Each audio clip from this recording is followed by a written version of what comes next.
Hello friends, we're picking up with more skeletal. We're going to start with the appendicular skeleton today. So the appendicular skeleton, we went over the axial skeleton last time, and you have learned 80 bones already. Way to go. We only have 126 more to go. But again, all these are going to be paired bones, and so it's more like only 60 more to go. The first one we're going to get to is one of the ones that makes up the pectoral girdle. This is going to be your clavicle. Your clavicle goes from your sternum, from the manubrium on the sternum, and comes out to the scapulae, or to your shoulder blade at the point of the shoulder. The clavicle is really important for attachments of a bunch of shoulder muscles. If you look right here, you can see this conoid tubercle, which allows for some muscle attachment. When you look at the clavicle, you can see there's a sternal end. And if we look at this in 3D, this sternal end is going to look really round or circular. And then it flattens out as you get over here to the acromial end. It kind of forms like a roof to the top of your shoulder joint. And what it meets up with is the scapula, or your shoulder blade. And so looking at your scapula, this is the anterior view, or this is the view that, so your ribs would be running right in front of this. And this is the dorsal view, so this would be what you could feel on your back. And you can actually feel that scapular spine on your back. So some of the important stuff on the scapula is going to be this glenoid cavity, the acromion process, and the scapular spine, and we'll run through these. So one that wasn't on the list is your coracoid process. Sometimes this gets confused with the acromion because they're both these bony projections coming off of the scapula. But if you look at the coracoid process, it kind of looks like a bird head. In fact, it kind of looks like a crow's head, and that's where the name coracoid comes from, is crow-like. So somebody's like, oh, that kind of looks like the head of a crow. So they called it the coracoid process. And this is going to form the front of your shoulder joint, or the anterior portion. That's going to be a little bit inferior to the clavicle that sits right about up here, meeting up with this acromion. If you see, the acromion is coming from the back, from the dorsal part, up this spine, and then over to form the acromion. So if we look dorsally, here's the spine, and then the acromion comes over the top, like that. And with the acromion and the coracoid process, you kind of get this little groove right here, or this cavity called the glenoid cavity. And this is where the head of the humerus is going to fit in. And so you have the head of the humerus right here, with the acromion, your coracoid, and your clavicle forming kind of a half circle around it. And there's a lot of muscles and ligaments all attached to here to hold your shoulder in place. And so we have our clavicle and the scapula forming your pectoral girdle. So if you look at it, it kind of looks like this. Here you can see how the head of the humerus fits in with the coracoid right here, and the acromion reaching over the top right there. They don't have the clavicle in this picture, but you can see the clavicle coming across and over the top in this x-ray. And that is your shoulder joint. So, what bone is also known as the collarbone? That's going to be your clavicle. And then which one of these dots represents the glenoid cavity? It's going to be this blue one right here. The green is doing the spine, the orange is doing the acromion, and this is doing the lateral margin. Okay, so moving down the arm, or to the arm, we have our humerus. It goes all the way from your shoulder blade down to your elbow. The head right here is interacting with that shoulder blade at the glenoid cavity. And then the distal end down here at the trochleae is going to be hooking up with the ulna to form your elbow joint. The humerus has a lot of stuff on it. It has a greater and lesser tubercle. The greater tubercle is more superior, it's higher. And then the lesser is a little more inferior. And it's also smaller, so the greater is bigger and higher, the lesser is smaller and lower. And then you can see this dark line right here. This is your intertubercular sulcus. So it is a sulcus between the two tubercles, and you have some arteries and veins that flow through there. Right here in the yellow, you can see the head of the humerus. That head has two necks, if you remember talking about this before when we talked about necks. It has the anatomical neck right here just at the end of that round head. But then it also has the surgical neck down here, which is the area where most of the fractures will occur if you're going to break the humerus. Moving down the humerus, you also have an attachment point for your deltoid muscle, or that big shoulder muscle. This is your deltoid tuberosity. And at the end, you have the trochleae, which is going to divide your medial and lateral epicondyles, or condyles, for the attachment of the ulna. We also have the capitulum over here, which is the attachment for the radius. And we'll be talking about that in a little bit. That is the humerus, and my computer thinks that I don't know how to spell humerus, but that is how you spell it. Alright. So lots of stuff dealing with the humerus. Moving down from that, we're going to talk about the radius. This is going to be the lateral bone of your forearm. And remember, when we're using words like lateral and medial, superior, inferior, it's always relative to something else. So when we say the lateral bone of the forearm, we're saying the radius is lateral to the ulna. And of course, when we're using those terms, we also do it in anatomical position. So if you remember, anatomical position is palms forward. And so the radius is going to be on the outside with your palms facing forward. Again, meeting up with the capitulum of the humerus.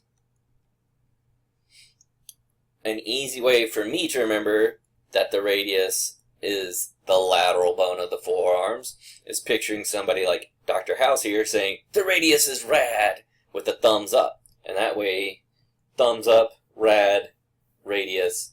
The radius is on your thumb side because your thumb is also lateral. The radius has a tuberosity right here. This tuberosity is an attachment point for your biceps brachii, so you can flex your arm. And it also has a styloid process down here for your wrist support. Coming to the medial bone of your forearm, your ulna, it has the olecranon process. I still have a lot of Texans in me, so sometimes I call it the olecranon process. But if you listen to APR in their pronunciation, they say olecranon, so we're going to go with that. And this is going to be the bony point of your elbow. So on that posterior side, when you bend your elbow, there's a really bony part, and that is your olecranon process. So if you're going to elbow drop somebody, you're going to hit them with your olecranon process. The ulna also has a styloid process for wrist support. If you remember, the temporal bone also has a styloid process. So there are lots of styloid processes in your body. So be careful when you're talking about, oh, the styloid process of which bone. So you really need to let us know which bone you're talking about. And it has the trochlear notch, which meets up with the trochleae of the humerus. If you look at that, it kind of looks like this. If you form a fist and put your other hand over it in a C shape, that's kind of how the ulna fits around the trochleae. So your fist would be the trochleae of the humerus, and then your hand fitting over that would be the trochlear notch of the ulna. And it forms a nice little hinge joint. So this circle part fits around that trochleae. And here you can see the capitulum, which is where the head of the radius will hook up with. One way to remember that this is on the ulna is it almost looks like a U. And so the ulna is telling you, my name starts with a U, not an R. I am not the radius because I have a U. I'm the ulna. Alright. If you look at the radius, it does not have a U shape. Instead, you just have this little head and that process.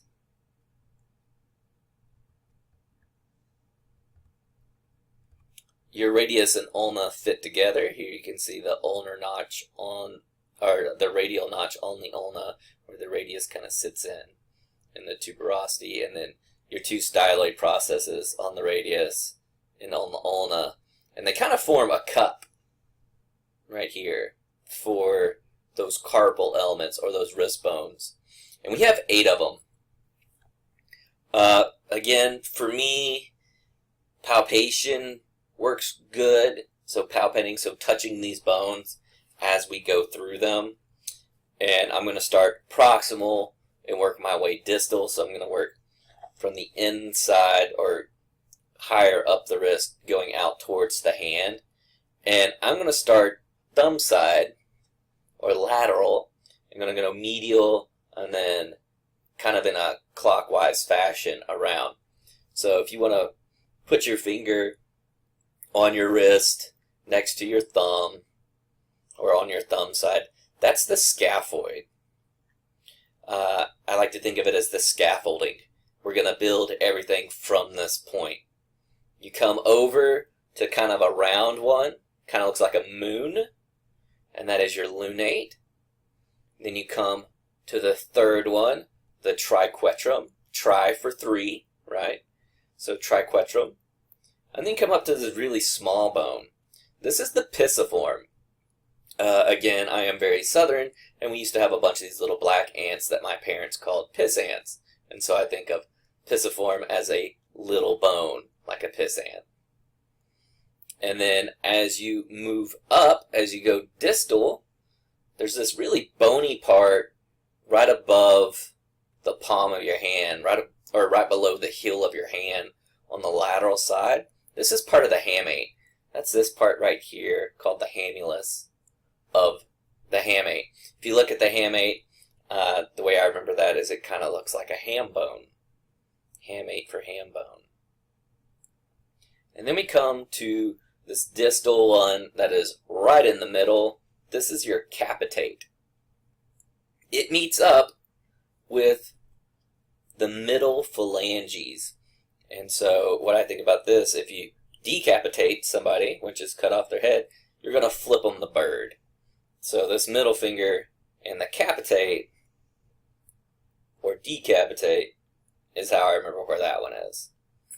And then these next two are tricky. So you get your trapezoid and your trapezium, and then we're back down to the scaphoid. And so how I remember this is you go capitate, zoid, zium, foid. So trapezoid, trapezium, back to your scaphoid. Zoid, zium, foid.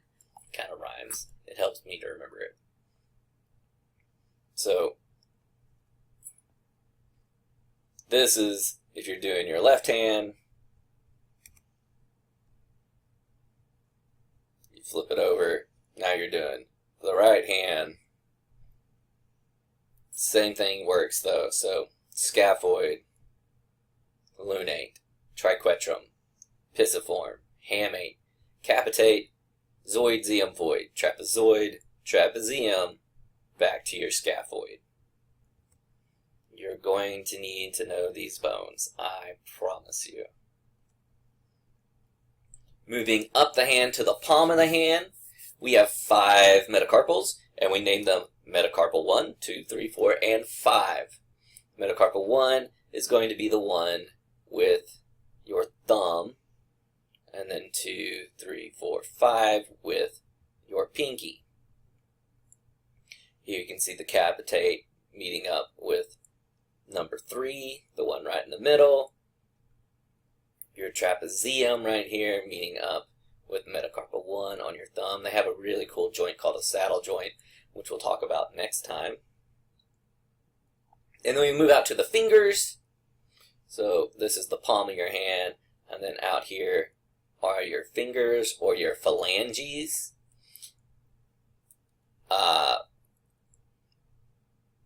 On the phalanges, it is distal, middle, or proximal, middle, distal. On all of them except for the thumb. So if you look, there's 3 here, 3, 3, 3. Thumb only has 2. It only has a distal and a proximal. Your thumb also has a special name. It's called your pollex. So that's the hand.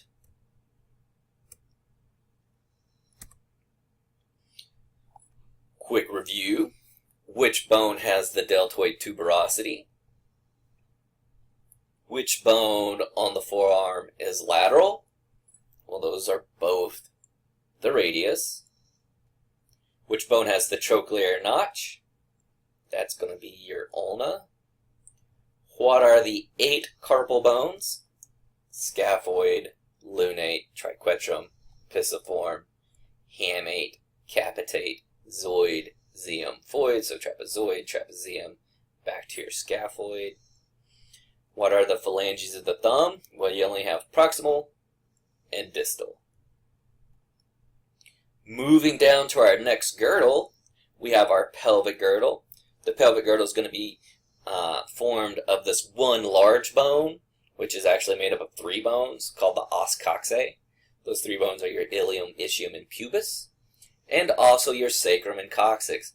So your ilium, ischium, and pubis kind of form a half circle, or maybe 3/4 of the circle, and then the sacrum sits in there at the back to support everything and to round it out. So looking at that os coxae, the first bone up here is your ilium.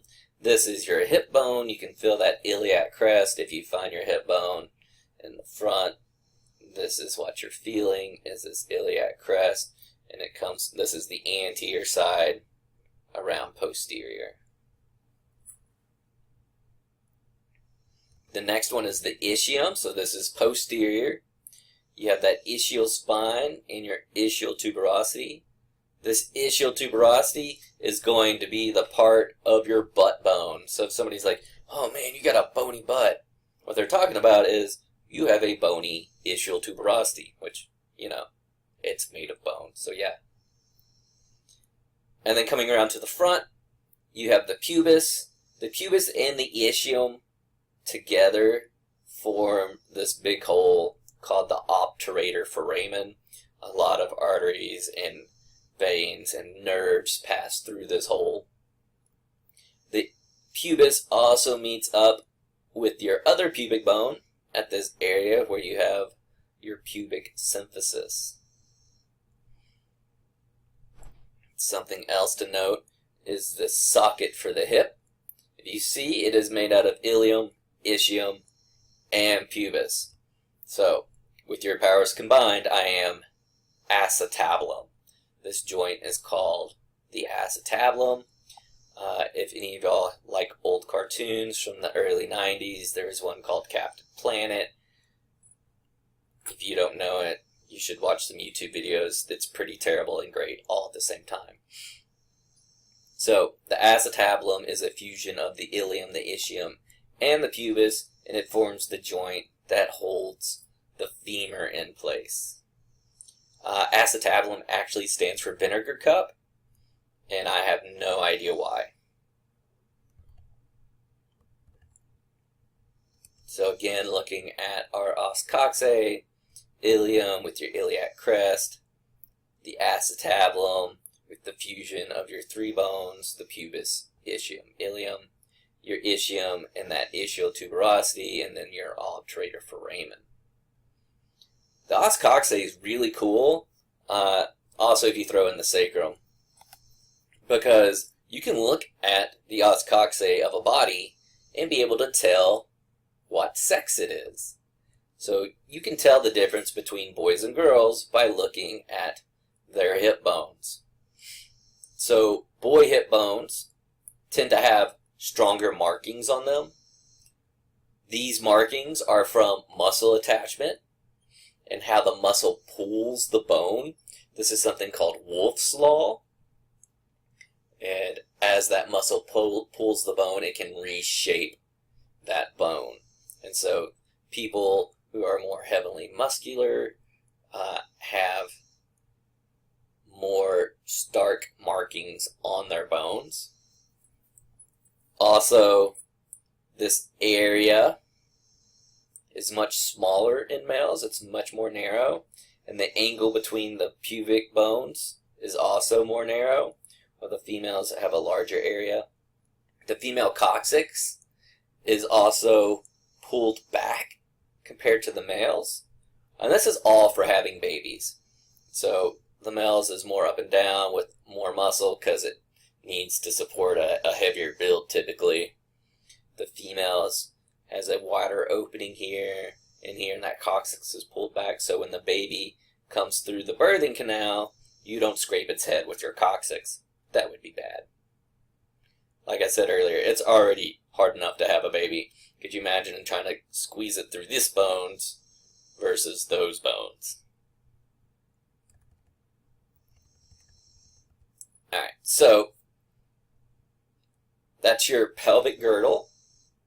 Coming off your pelvic girdle is going to be the largest bone in the body. That's your femur. It also comes down and hooks up with the tibia to make your knee joint.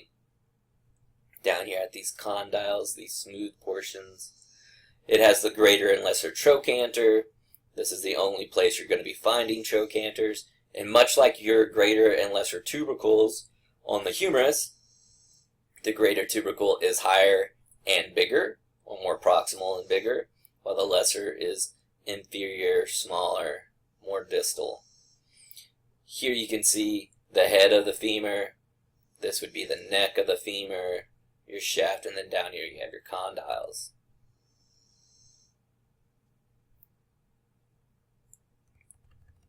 Something to note, if we look at the hip joint, you see how the head is fit in there pretty tight within that acetabulum. This acetabulum also has a labium, or a lip, that covers this even more. And then you have all these muscle attachments coming off to these trochanters to hold that socket in place. But you see the thinnest part between the hips and the leg is going to be right here at the neck. A lot of the times when old people fall and break their hip, it's actually that when they stepped, this area is so weak that it breaks and then they fall. So when they're like, oh, I've fallen and broken my hip. Well, normally it's you broke your hip and then you fail. And so a lot of hip replacements don't deal with the ilium, ischium, pubis, acetabulum stuff. It really deals with putting a new head and neck on the femur, because that is where the weakest part is. So your femur meets up with the tibia to form your knee joint. There's a lot of ligaments and attachments going on here that we're not going to go into detail on because it's the summer and we are pushed for time already. So of the tibia, this is going to be your shin bone. If you feel right below your kneecap, your patella, you're going to feel a tibial tuberosity. This is what that patella attaches to. So it comes from your quadriceps muscle. Your patella is formed within that patellar ligament and attaches down here on your tibial tuberosity. So people with well-developed quadriceps muscles also have well-developed tibial tuberosities because of Wolff's Law. Then down here on the medial side, so on the inside of your ankle, you will have your medial malleolus. On the outside, you have your fibula. So your fibula really doesn't bear any weight of the bone. If you look at it, it's a very narrow bone that comes down with your lateral malleolus. The head of the fibula actually attaches to the tibia. when people break their ankles, a lot of the times they're not breaking any of these tarsal bones. Normally they're breaking the head or this lateral malleolus of the fibula. So it's on the outside, and if you roll your ankle over, you can hit it and break that part. Or the talus can push against it and break it. And like I just said, calling it the fibula, please do not mix these two up. The fibula is literal. It's a lot smaller than the tibia, and it's lateral, so it gets the L. Please do not call it the tibula. Tibula is not a thing, and I will count it wrong 100% of the time. Do not call this the fibia. I will count that wrong 100% of the time. The fibula is little and lateral. It gets the L. The tibia is big and medial. No L. Okay? Please keep that straight. It's really easy to mix it up, as I just did earlier, because they sound a lot alike. Alright, so tibia with your tibial tuberosity, and the medial malleolus, fibula with the head of the fibula, and your lateral malleolus. Go down, and again, if you remember how the radius and ulna made a cup for the carpal bones, well, your tibia and fibula make a cup for your tarsal bones, or for your ankle bones. There are only 7 tarsal bones. The topmost, or the most superior, is going to be your talus. The talus is really smooth right here, so it can meet up with the tibia. And this is really the bone that transmits the weight to your toes. So as you step, this is the one that is flexing and next to the tibia. And then below that, or inferior to that, you have your calcaneus. This is going to be the largest bone of your ankles. It supports the entire weight of the body. Really large bone. In front of that, you're going to have the cuboid. So as we go anterior, you have the cuboid. If you go anterior to the talus, you get the navicular. How I remember this is the talus is the one that transmits the weight. The navicular is the one that navigates the weight.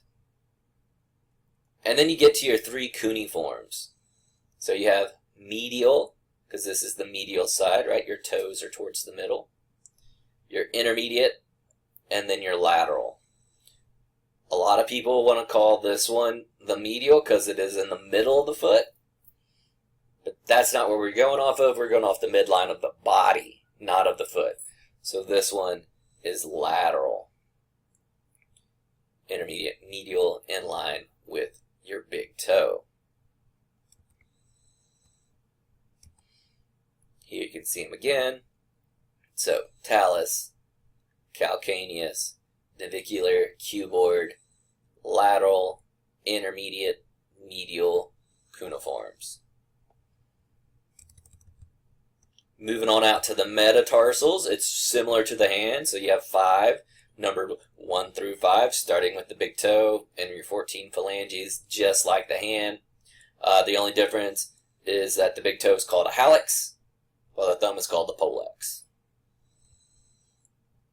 You also have arches in your feet. You have a longitudinal arch, one that goes lengthwise, and you have a transverse arch, one that goes across the foot. And this is just used in walking, and all you need to know is that you have a longitudinal and a transverse arch to your foot. So what is the medial bone of the lower leg called? Your shin bone is called the tibia. And which malleolus is found on the fibula? Well, there's an L in fibula, so it must be the lateral malleolus. Your 7 tarsal bones: talus, calcaneus, navicular, cuboid, and then medial, intermediate, lateral, cuneiforms. That's it for the axial skeleton. We will pick up with movements and joints next time.